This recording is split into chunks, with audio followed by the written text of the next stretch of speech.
एक सेल्फी ने शाहरुख के बेटे को कैसे बचाया, जानकर आप भी करेंगे वकील के दिमाग को सलाम। समीर वानखेड़े ने चार्जशीट में डाल दिया था नाम, सजा होना तय था, तभी सामने आई एक नई सेल्फी। फोटो में थे 3 लोग, 2 के चेहरे पर थी मुस्कान, एक मुस्कान ने पलट दी पूरी कहानी, बनेगी फिल्म। आज के जमाने में एक सेल्फी कितनी काम की हो सकती है, यह आप शायद अंदाजा भी नहीं लगा पाए। वो सिर्फ फेसबुक और व्हाट्सएप पर अपलोड करने या स्टेटस लगाने के लिए ही नहीं, बल्कि आपको सजा से बचाने के लिए भी काम आ सकती है। और ये सेल्फी वही वाली है। इस सेल्फी में शाहरुख के बेटे के साथ 2 और शख्स हैं। एक के चेहरे पर हल्की मुस्कान है, दूसरा पीछे छिप रहा है। यही एक तस्वीर ने शाहरुख के बेटे को क्लीन चिट दिला दी।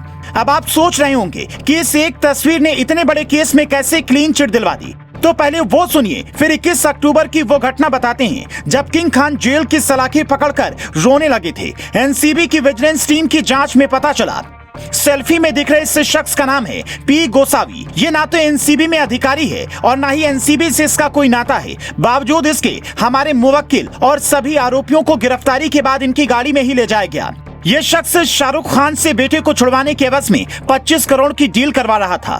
कहा तो ये तक जा रहा है कि समीर वानखेड़े चार्जशीट में सारे आरोपियों का नाम डालने के मूड में थे, लेकिन उससे पहले ही इस मामले की जांच से उन्हें अलग कर दिया गया और उसके बाद ये वाली पोल खुली। यही वो सबूत था जिसने शाहरुख के बेटे को क्लीन चिट दिलवा दी। और ये आरोप सामने आते ही शाहरुख के बेटे को गिरफ्तार करने वाले समीर वानखेड़े के खिलाफ एफआईआर दाखिल हो गई, जिसमें आरोप लगाया गया कि समीर वानखेड़े ने शाहरुख के बेटे को नहीं फंसाने के लिए गोसावी के साथ मिलकर 25 करोड़ की डील की थी, जिसमें से 50 लाख रुपए बतौर एडवांस पेमेंट लिए गए थे। मतलब 18 महीने में पूरा केस दूसरी तरफ घूम चुका है। 2 अक्टूबर को शाहरुख के बेटे की गिरफ्तारी हुई तो मन्नत में सन्नाटा पसरा हुआ था, किंग खान टूट गए थे। 21 अक्टूबर को बेटे से मिलने ऑर्थर जेल रोड पहुंचे तो शीशे की दीवार और ग्रिल के सहारे बातचीत हो पाई थी। शाहरुख स्टार हैं, लेकिन जेल में बेटे से आम आदमी की तरह ही मिलना पड़ा। बेटे का हाल देखकर तब रो पड़े थे। 25 अक्टूबर को शाहरुख की पत्नी गौरी खान अपनी बेटे से मिलने उसी जेल में गई, आंखों से आंसू निकल आए। 28 अक्टूबर को बेटे को जमानत मिली, पर 2 दिन बाद 30 अक्टूबर को जेल से बाहर आ पाए। फैंस ने स्वागत किया।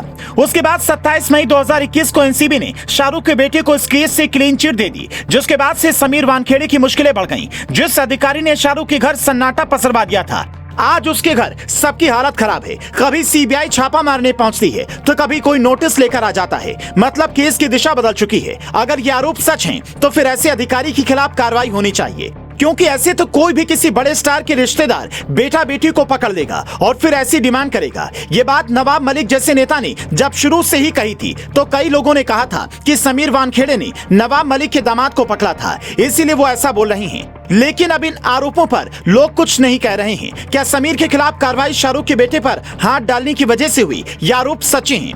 आपको क्या लगता है, कमेंट में बता सकते हैं।